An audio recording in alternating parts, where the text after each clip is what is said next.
Good evening, Kitchissippi. You may know me, Jeff Leeper, from such contentious development open houses as 979 Wellington Street, 335 Roosevelt, all the hits.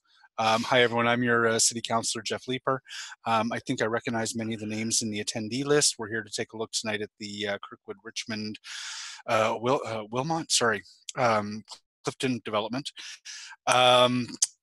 So we're going to run this the same way we normally do. I don't anticipate opposing this development, this rezoning application. I'm going to ask the applicants, obviously, to take you through what they're asking the city for permission for. But there are probably a number of design changes that I have already begun talking to the developer about with respect to some setbacks. I've spoken with some of the neighbors about fencing and some site plan issues, but I anticipate that council is going to want to pass this. But what I'm interested in seeing is that with the changes that they've made, that the impacts don't become unacceptable to those who live closest to the development. So what I'm going to do tonight is I'm going to ask the developer to take you through what it is that they are proposing. And then turn it over to questions. The city planner on the file is Simon Diaco. He is here this evening. As always, we ask the city planner to come and listen. This isn't an official meeting, but if there are questions around process that he can answer, that's good. He'll be here to listen to the feedback, taking notes. It will be his job over the next several months to work with me, with the community, with the development, with various city departments around whatever kind of changes are required for this development in order to get to an approval recommendation, which would then go and be voted on by planning committee and subsequently by council. So with that, I'm going to turn it over to Kirsten Nichus with the development, the planning consultant for the file, which is FOTEN. And Kirsten, do you want to introduce us to your team and take us through the proposal? Want me to do housekeeping? Sorry. Oh, I'm sorry, Fiona. No problem. Hi, everyone. Sorry. We always think it's good just to run through how this will go in case it's your first time joining us. So apologies if this is redundant and you've attended a few of these before and you're very familiar. As Jeff said, in a second, he's going to turn it over to the applicant's team to run through a high-level presentation. And then after that, we'll move it to a Q&A. So if you put your cursor to the bottom of the screen, you should see 3 buttons. The main one that you're going to want to pay attention to is the Q&A. If you click the Q&A button, you can type in a question. There'll be 2 options to answer the questions. We can answer them live or we can type answers. So when I click answer the question live, you'll be able to see the question pop up. Sorry. And then if we are typing an answer, you'll also be able to see that. So hopefully you see both of those responses now in the Q&A. We may, depending on what we're chatting about, need to send you like an email address or a link, in which case we'll do that in the chat function. So something may pop up in the chat. We can send messages to you, but you can't respond back. So anything that you want us to know, please put in the Q&A. Sorry, this is a test comment, but you may see comments like that pop up in the chat. I've just sent one, so hopefully you see that. We are recording this and it will go on YouTube afterwards in case any of your neighbors have missed it. There's not that many people here tonight, so I think we'll get through everyone's questions, but in the event that we don't, you can feel free to email us your question and we'll make sure that gets answered for you. And as always, after this meeting, even if you submit comments in the Q&A, please send an email to Simon as well as to our office with your official feedback. So I think that's... Fiona, if I may, if the attendee list continues to stay small, we can maybe open it up a little bit more like we did last night. Sounds good. We'll make that call. Thanks. Okay, so I'll turn it over to Kirsten. Hi, okay, thanks, Fiona. My name is Kirsten. I'm the planner working from the planning side of things with FOTEN for this file. And tonight we have Vincent here who's representing Claridge, who's the developer for the site, as well as Colleen, the architect for the site from RLA. So I'm going to just go through a very short presentation, just very brief overview so that we can then focus on questions and have more discussion. So I'm just going to share my screen here so we can go through that. And I should have done this before. Sorry, 1 second. I'm gonna also, there you go. I'm gonna turn off my video, or maybe not. Okay, I'm gonna turn my video just because I find it a little bit distracting. So the zoning bylaw amendment that we're here to talk about tonight is for 175 Richmond Road. So just a little bit of history. This has been an ongoing application since 2011 and was reviewed by council in 2012. And it's been on hold since that time. And tonight, and through this application recirculation, we're just looking at a revision for a portion of the development, and I'll walk through that so you can understand those changes. So a very brief overview. So here's some contact information. Of course, Fiona went through that, and we can always go back to the screen if you need more information. And Fiona also has this information to share, as well as Simon's contact information is on the city's website and through the DevApps website. So just to give some context, and I actually realized just as I looked at this tonight, I totally forgot to put the street names on here. I guess I'm just really familiar with it, so I didn't even think about it. But the site is 175 Richmond Road, so it does front onto Richmond. It's a corner site with Kirkwood Avenue and then also Wilbur. So surrounding this site, you have a mix of low to medium density, as well as the traditional main street along Richmond, as well as a lot of new development towards the Scott Street area and to the west. So just some views about the current site. So the current site is 1 and 2 story development, low scale retail, and some surface parking along Kirkwood. And from a policy context, so the site is designated for traditional Main Street. I think a lot of residents are familiar with the policy framework that calls for a pedestrian environment, retail at grade, increased activity, as well as the traditional Main Street supports mid-rise heights. So it's typically up to 9 stories. But the secondary plan also can dictate heights and policies for the site as well. So from a secondary plan perspective, it is within the Richmond Road Westboro secondary plan. As you can see here from the height schedule, the site is designated for 4 to 6 stories, but that greater building heights can be considered when looking at transitions or looking at a corner lot, also looking at Section 37 benefits, and ultimately also looking at urban design and compatibility. So the site is zoned for general industrial. So general industrial is not really, it's not in keeping with the long-term goals for Richmond Road as a traditional main street. So as we, this development serves to help, evolve that traditional main street, as well as bring more residential development to the neighborhood. And to give a summary, this shows the site plan. So 175 Richmond Road is the actual municipal address, but for ease of clarity and understanding the 2 components of the development, excuse me, we're considering the 9-story portion as 175 Richmond Road. That's here in the orange, and then the 6-story portion as 350 Kirkwood, because they are 2 different separated developments. So, as I mentioned before, this application has been ongoing since 2011. For this purpose, for the recirculation, 175 Richmond Road, so that's the 9-story development, as you see here. This is the portion of the site plan. This is not proposed to change. So in 2012, a schedule was proposed as part of the zoning bylaw amendment, which you can see here. It's also provided in greater detail on the DevApps website, as well as the zoning bylaw website through the City of Ottawa. And you can see that it clearly laid out exactly the height of the building, and then the step backs and setbacks from the property lines, in keeping with the city's goals for good urban design and transition and compatibility. So this also, if we can go, I might go back here. So this 9-story component also lines up with the traditional Main Street along Richmond Road along here, because as we do transition north, there is a residential zone here going north. So this, like I said, is proposed to stay exactly the same. There's no changes to propose to this portion of the development. So just some elevations of what this looks like. So from Richmond Road, there'd be retail at grade with residential above. And then you can see step backs as well.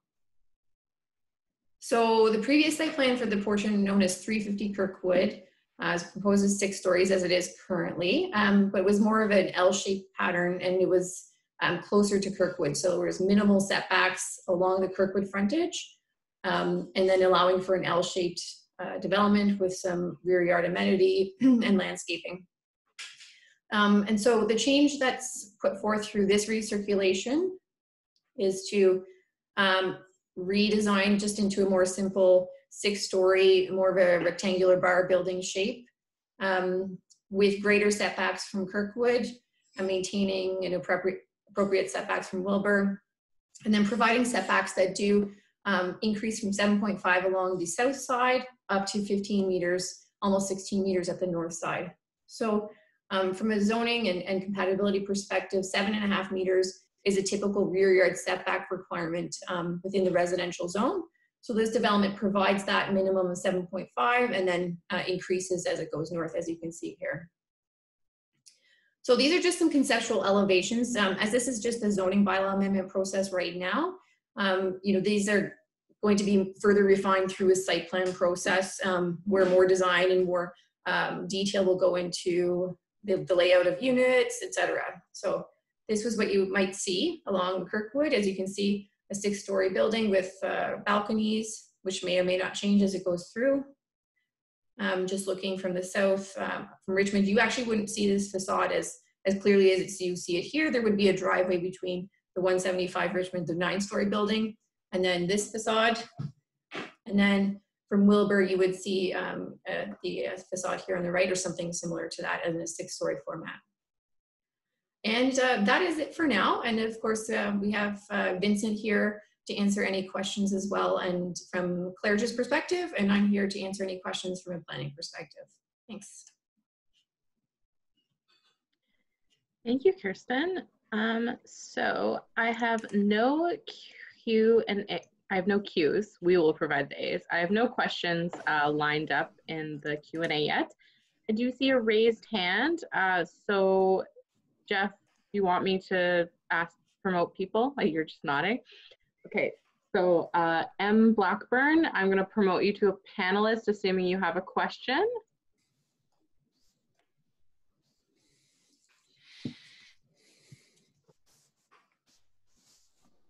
Sorry about that. I got kicked out of the meeting. I wrote this to the city. That view, well, I have a number of concerns. Do you just want me to ask one at a time, or do you just want me to ask one and then move on to someone else, or? One at a time is fine. We'll just be cognizant of the time. 6-story townhouse. So we're at 363. The view of the Kirkwood townhouses. I mean, Kirkwood is on a hill, and that image looks like makes it look like it's on flat terrain. Like, how is there a more realistic view of what this property is going to look like? As I mentioned, from a zoning bylaw perspective, going through a zoning bylaw allows the developer in the city to evaluate the larger policy context to determine if 6 stories is appropriate. So while the elevations they are very conceptual, so they are just looking at, you're right, it doesn't show the grade change. But in seeking 6 stories, that's something that the city would consider as the maximum. And I can't speak for Simon, but as moving forward, I'm assuming that he would look to, as they did with 175 Richmond with the 9-story, looking to kind of further refine exactly where the height would be permitted and what those setbacks would be through a schedule process. And looking at that from a zoning bylaw perspective, you do have to look at grade when you look at stories. So it is related to grade. And of course, I'm assuming the city would be looking at that and working with Claridge. And then the site plan would further refine that and look at that grading and looking at that design and how it integrates with the grade change. Okay. Sorry, you work for the city, or who do you work for again? The developer or the architect? So yes, so I'm a planner with FO10. So FO10 provides planning services, and they review applications on behalf of the developer and provide, yeah. I did use work for the city though. So Jeff, could this development actually be higher than 6 stories? Is that what I'm understanding? And I'm sorry, I don't know what I don't have a handle on what the previous proposal was. What is the rezoning that you're seeking, Kirsten? It's from the industrial? Yeah, so as it was in 2011, 2012, it was always from industrial to traditional Main Street, with the 9-story up on Richmond and then a 6-story along Kirkwood. So it is unlikely that planners at the city would recommend approval of anything much higher than 6 stories. That 6 stories is it's a rough guide that would have to be translated into meters. They could apply, presumably, to have something higher than 6 stories. But personally, my view, and of course I have a cynical view of what the city is, this council is willing to approve, but I can't see that they would be interested in going much, or that city planners would be particularly keen to recommend approval of something higher than 6. Vince, can I hear from you, because Sorry, you've seen the site, right, Vincent? I mean, the site is not level, so you can't have 6 stories all the way down. So yeah. What are you guys planning? So it's going to be 6 stories, and what the city does is they take the average original grade, and then it's measured from that up. So 6 stories usually is around 36 to 37 meters, depending on what the floor to ceiling heights are. The 6-story one, I don't think we have retail, so we wouldn't be seeking higher floor to ceiling heights for that. So it would be 6 stories based on the average original ground grade. So somewhere in the middle of that hill. And we're not seeking anything higher. It is a substantial hill, though. So like the south end is going to be 6 stories, and then the north end is going to be 6 stories. I'm interested in seeing that in a drawing or something. Yeah, so once we go through the site plan application process, you'll actually have, I guess, elevations showing in meters how tall we're going based on what the average original grade is of the ground as it is today. Along with revised light levels, please, because we had been shown light levels that show that our light wouldn't change, but it clearly will. So we'd like to see some revised drawings for that. Okay, light levels, sorry, I don't really know what you mean by that. Well, a shadow shade, yeah, shadow impact, yeah, absolutely, yeah. And I think that was submitted along with the zoning application, so you'd be able to see that already. Okay, so we have some typed questions. So thanks so much. I'm gonna respectfully demote you guys now and go to the typed questions, but thank you so much. Let me figure out how to do this though. How do I demote?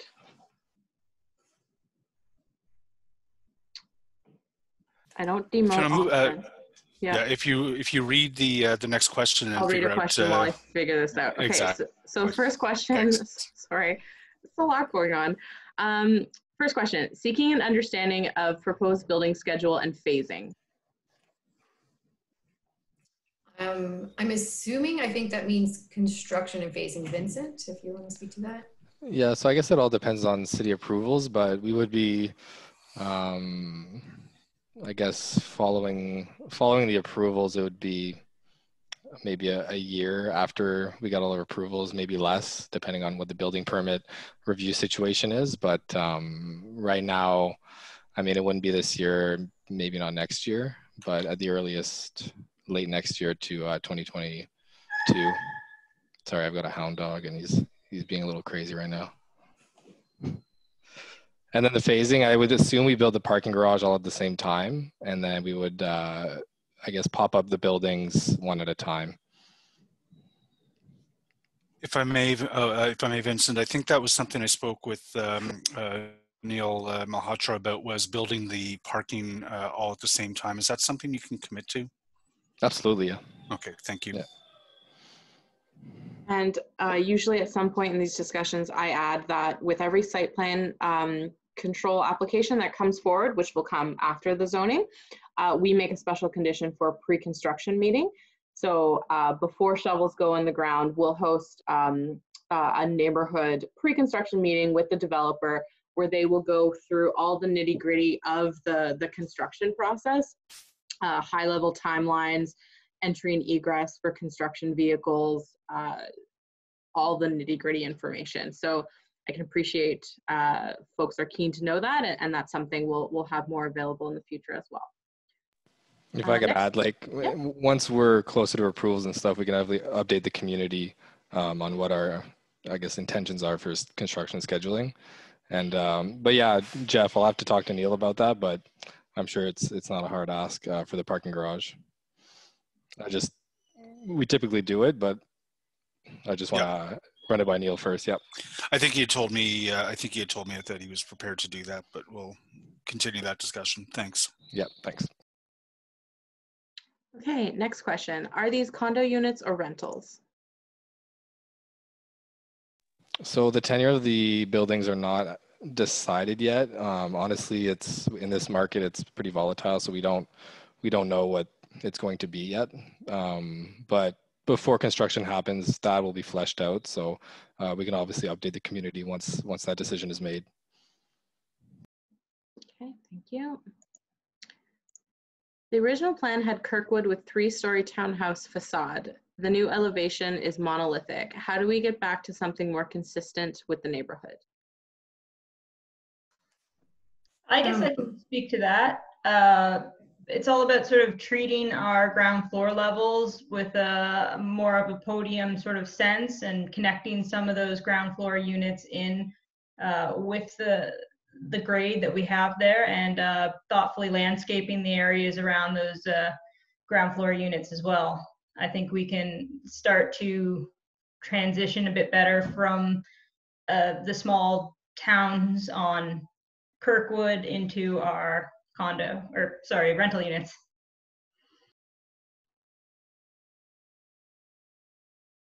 Okay, thank you. What will residents on Clifton see in their backyards? How can we anticipate our view planes being impacted? Do you want to maybe pull up one of the elevations, Kirsten? Or? Yeah, sorry about that. Yeah, I realized after I did it that I had actually shut everything, which I probably shouldn't have done. Here we go. So, 1 second. I don't think we didn't have a rear elevation because it still is very conceptual, but this is the site plan showing that distance here. So as you can see at 7.5 meters, that's representative of a typical residential rear yard setback. And increasing to 15.5 meters is almost double that typical setback. And of course, through the site plan control process, there'd be more refinement of what these units look like, from whether they have balconies or not, if the amenity space is through the balcony or an internal. Of course, Claridge would work with the city and look at those. But from a view perspective, from shadowing perspective, this is oriented as turn, but from a shadowing perspective, these rear yards would be the very least impacted as the shadows do move around the north side. And at 7.5 meters, they would be moving very quickly as well. Both Colleen and Kirsten, I think it would be important to provide that view. If we can get even something conceptual fairly quickly that we can provide to the residents, that would be good. But I presume that what they would be looking at is a building of 6 floors that rises kind of straight up to a roof, and then there would be some kind of mechanical on the roof. They probably wouldn't be able to see the mechanical for this one, but it would be essentially 6 stories that each story looks approximately like the other one. Well, and I think Colleen can speak to this, but yeah, they'd be looking for, Colleen, you can probably talk to articulation and materiality for that view. Yeah, I think anybody would have to be careful looking at that elevation, as you were touching on, Kirsten, that the site is angled. So as you get closer to Kirkwood, the building is going to be much further away from these residents and their rear yards. So if we look at a flat elevation, it's really not going to tell the whole story, as well as the site plan, I think, tells a. It's still going to be important to see that same perspective that we have for the northeast and south sides. Okay. Okay, if no one else has anything else to add, I'm going to move on. The next question, I'm just skipping. It's a condo or rental. We've already discussed that. I will try to avoid redundant questions, but if you've missed something, again, you can email us afterwards. In the first proposal, we were told the developer would provide a fence or a wall at the same height as the existing wall. Is that still in the plan? That I wasn't part of those conversations, but I'll definitely take that back to my superiors and see if we can do that. That's along the Clifton edge? I would assume so. Yeah, I would assume so, yeah. So I did have a discussion again with Neil, and he's made a commitment to provide, to work with neighbors on an appropriate fence of an appropriate height. And I wouldn't mind nailing that down even before site plan. So I'd like to nail that down through this zoning process if I can. Okay, not a problem. Okay. The entrance to the parking garage is right behind our house. What will be done to mitigate the noise and headlights of cars entering or leaving? I'll just look at the larger site plan. So the parking garage, yeah, it does enter here, but of course it does the grade, you're going down into a garage here. So you will effectively have a wall here. So the noise will actually be channeled into, the actual underground parking garage.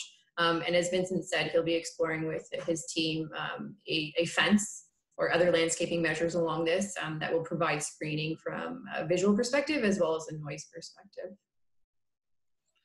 That large space to the west side of the building in behind 175, is that a landscaped space? Like obviously it's the top of the parking garage, but will it be landscape? Do we have the landscape plan? I don't actually have. The old drawing had a lot of landscape detail. Sorry, did I have it? Yeah, I can look. Sorry, I think I have it in here. I know I looked at it, right? Yes, you can see. Yeah, so yeah, we're just not at that level of detail. We're just more seeking to resolve, the building height and building layout and setbacks. So it will be further refined, of course. This current site plan doesn't have that detail level yet. But of course, from a landscape perspective, it is above a parking garage, so that Vincent and his team would have to look at those options and what's appropriate, and especially along this property line here. Thanks. Okay. So the fence that we were discussing earlier, will the fence between the properties be chain link or privacy, as was identified in the previous plan? I would imagine it's privacy. Yeah. Thank you. Okay, and we have another question about the fence, so I think we've addressed that. Will there be any ventilation fans or other noisy equipment in the back of the property? Colleen, correct me if I'm wrong, but typically all the mechanical equipment and all the noisy stuff goes on the roof and is enclosed to mitigate the noise. But Colleen, if... Yeah, we'd really want to put everything we possibly can onto the roof, not only for the neighbors, but for the sake of the units that we're going to have back there. There's no reason we would want anything like that back there. And if in some terrible scenario it would end up back there, we would have to put fencing around there for our own units, not just the neighbors. We would have to find solutions for the people who are going to be living in 350 Kirkwood. Things like exhausting the garbage room, exhausting the parking garage, you would anticipate those will go through the roof? Well, those you would have intake probably at the ground floor, but we would do our best to do that on the Kirkwood side, and the building would act as a buffer. So, yeah. And then, sorry, I'll let the other questions get through. I've got a couple as well. Sure.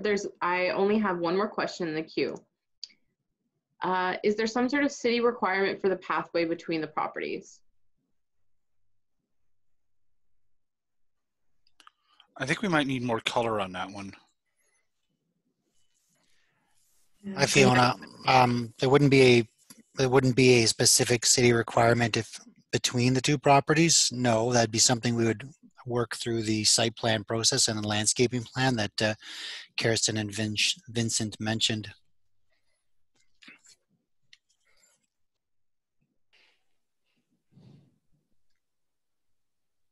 Okay. Okay. Another question has popped up. Any chance that commercial will be added to the 350 property?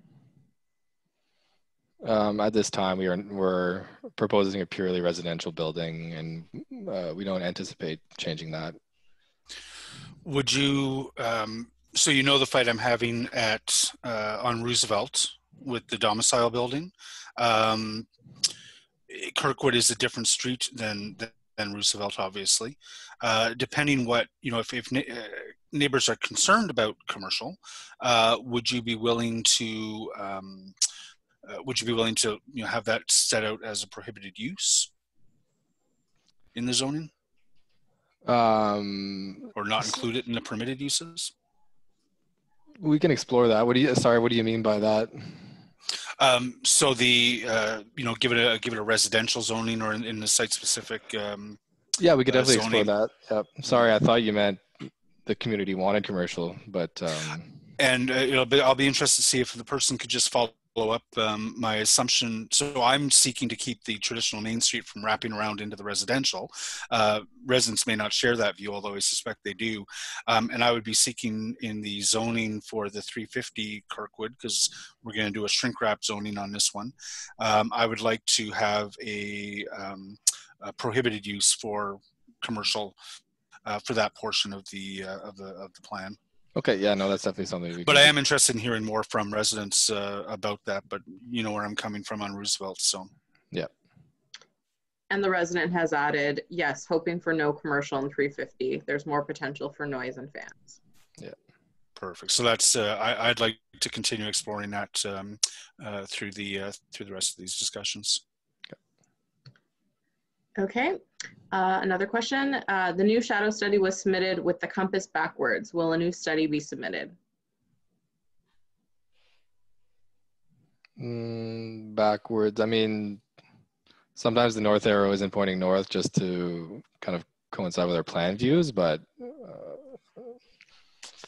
not sure. We'll have to look into that and Yeah. get that corrected before next site plan. Yeah, it might have just been a drafting error. They followed up and said, no, it had sun setting in the east. So I'll leave that with you folks. Yeah, so the architect will revise that. And another community comment agreeing, no commercial at 350 Kirkwood. Question, will the public have access to the green space behind 350? It's private property, so I assume no. And there's no real path that goes through to Richmond, so not really any point to go through there other than if you want to enjoy the amenities of the building. But those amenities are meant for the building and the tenants that live there. Okay, thank you. I currently have no more questions in the queue. Jeff, did you say you had a few questions? Yeah, and sorry, I was just looking at the shadow study. I'm pretty certain the resident is right. They have the shadows falling on the wrong side of the building. And let's double check that one and make sure that an accurate one is provided. How many parking spots are there? That's a good question. We did revise that recently with the new plan. Colleen, do you have those numbers on hand? I believe we did a 1-to-1 for all the units. Plus extra for the commercial. I don't have the numbers on hand right now, though I believe the units were around, I think we're around 270 parking spaces, if I remember correctly. Yeah, I have them here. I was just looking at them. Because there's different, different requirements for each building, including the commercial. So for the 175 Richmond, it was proposed as 59, and that addressed the residents, visitor, and commercial, and then, excuse me, the 350 Kirkwood, so the residential, purely residential building was looking at 150 spaces for residents and visitors. Do you have that breakdown? Like, you know, I tend to want to minimize the amount of parking there is just because the neighborhood is getting, and I'd like you to be able to attract people who don't have a car. I want to make sure that there's lots of visitor parking though, because the streets are already stressed with visitor parking. So do you have that breakdown, Kirsten? Yes, it actually is provided in the, I'm just looking, it's provided in the planning rationale. Of course, you know, as the unit numbers do get tweaked a little bit, it will change. Okay. But is provided in the planning rationale. I'm just looking for the page, starting on page 28. Okay. So that could be a potential discussion there as well. And you've got lots of bike parking. So currently they're looking at the bike parking at the zoning bylaw requirement of 0.5 per unit. Okay. I mean, I'd like to get that boosted up. One of the things that we're asking for all these buildings is a lot of people will have 2 bikes if they're cycling through the winter, or a couple, each of them will have a bike. So I'm trying to get that number boosted up. That's anticipated to be inside the parking garage? Yes. Yeah. Yes. And then I presume that there's a possibility through site plan of even adding some bike parking in some of that open landscaped area? Yes, I think, you know, because of the site layout, there's definitely a lot of opportunity for making use of that open space for sure, for both, you know, residents, although residents want inside, but like you said, for the commercial uses. Yeah. Okay. Sorry, Fiona, those were my questions. No problem. There's a few more questions in the queue. What will be in lot 5? The drawings does not show it. There's a lot, that's not quite clear. I think if you pull your site plan up. Yeah, I see what you're saying, just the legal description. Yeah. Yeah, yes, 1 second, I will share it. It's kind of, you can kind of see it here. 1 second.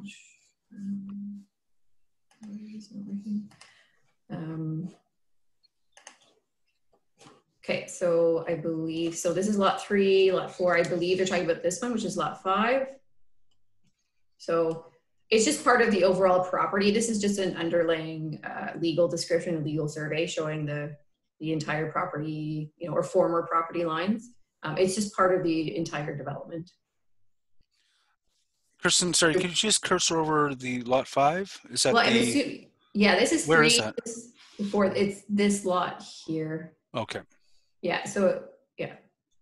So way back, I can't tell you dates. I'm sure aerial photos show it from way back. There must have been either residential or anticipation of residential a very long time ago. That's why you see this lot fabric representing kind of a residential size. So, you know, that looks like space, and I'd really like to see a you know, a little more further evolved landscaping plan, but I have to assume that would be outdoor amenity space for the residents. Yes, like on this particular site, there's definitely a lot of space, you know, available for outdoor amenity. The zoning bylaw requires 50% communal amenity. And so whether Claridge provides that, you know, via a gym inside, which a lot of, you know, buildings for either condo or rental do, but then also opportunity for outside, whether it's just, you know, a small seating area or even just, you know, like, you know, outside grass area to enjoy. Claridge would be looking at that further. Thanks. Okay, now we have 2 questions. We have Judy Lincoln, who's the ED for the the Westboro Village BA, has 2 questions. Is there a loading area for commercial? Is the first one. There is not, and it's not required by the zoning bylaw for retail that size, I believe, Kirsten. Yeah, that's right. The zoning bylaw sets out, depending on the type of commercial or institutional use, and then sets minimum square footage areas for what would trigger the need for a loading space. So these commercial areas are just ground floor. I don't have the exact numbers on me, here, but it is small enough that it doesn't trigger that requirement. Okay. And the second question, is there secure bicycle parking for commercial? Like we discussed earlier, it's too early right now in the landscaping plan, but we'd be adding for sure some secure bike stands or bike parking spaces at ground for anybody who's going to the commercial space. Okay, thank you. I'm going to follow-up question from earlier.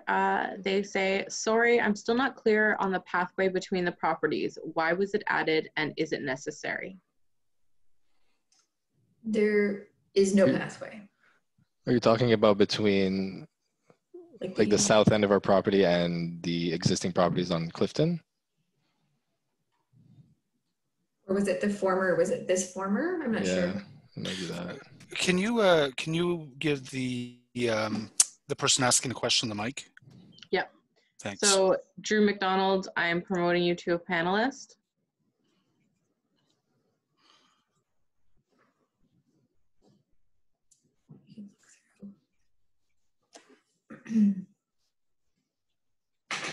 Okay, Drew, do you want to just clarify? Can you hear me? If you can hear us? No.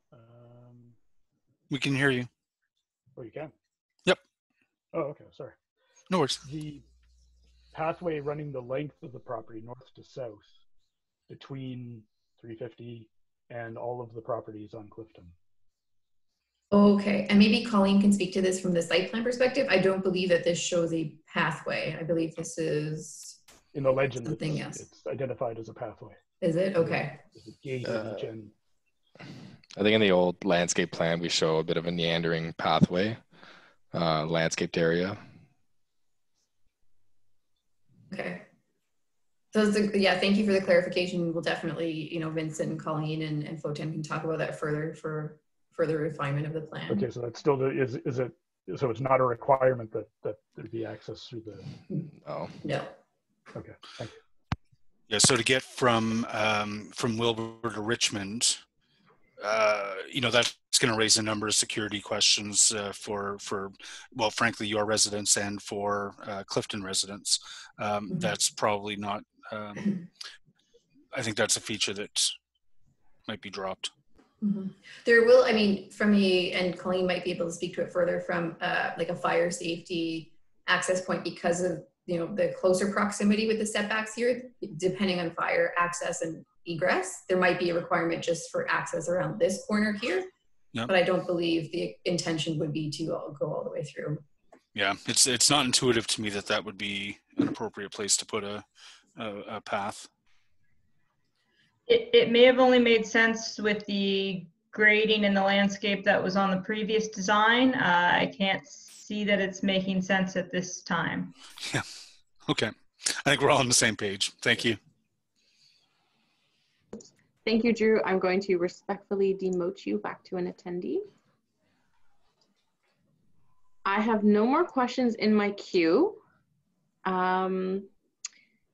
So, Jeff, do we want to start wrap up?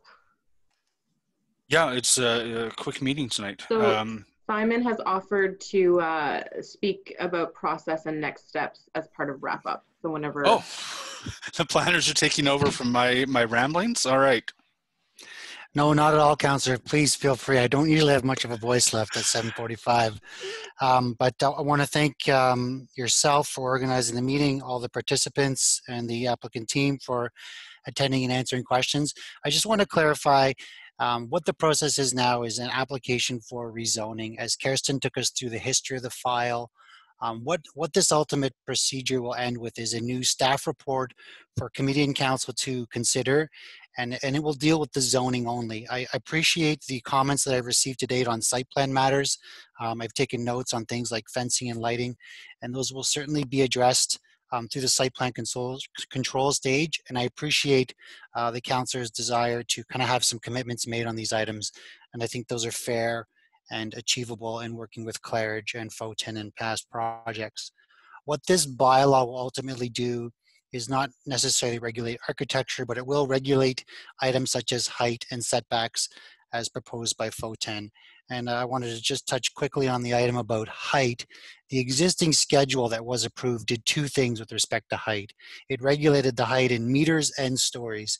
And in my understanding of the file, I don't see any increase in 6 and 9 stories respectively from the building. So I would take some comfort that there's not a request for additional height from this proposal when compared to the file in 2012. So again, thank you everyone for your comments. Please send them to my attention. We are 100% electronic now, given the current state. Those who provide me with their electronic coordinates will be given notifications of revised plans that are posted, as well as a copy of the staff report and instructions on how to participate at planning committee when the item does raise to that committee, which we don't have a date yet. So I've provided a link in the chat to the materials that were submitted in support, as well as through that link, there is an option to email me directly, click a button, and you can CC the ward councillor as well. So he's aware of your concerns. So thanks again, and I look forward to working with everyone moving forward. Thanks, Simon. And I would encourage people, if you're writing to Simon with your feedback and comments, please consider copying my office as well. My job through the course of the next several months, as this goes back and forth, is to where we can achieve changes that will be better for residents. My job is to advocate for those before it gets to the point where Simon and staff finalize their report. And that's a lot of back and forth, and I'm looking forward to it. This is in the Westboro communities. No, this would be in Hampton-Iona community group catchment area. Consider engaging with them, and otherwise, I just look forward to an informal back and forth with residents over the course of the next several months. Please don't stand on ceremony if you have concerns or things that you want me to advocate for. Thanks. Fiona, thank you very much for your work as always. Kirsten, Colleen, Vincent, thank you very much for showing us the plans. And Simon, thank you very much for joining us. Have a good evening, everyone. Thank you. Thanks. Thank you. Thanks, everyone. Thank you.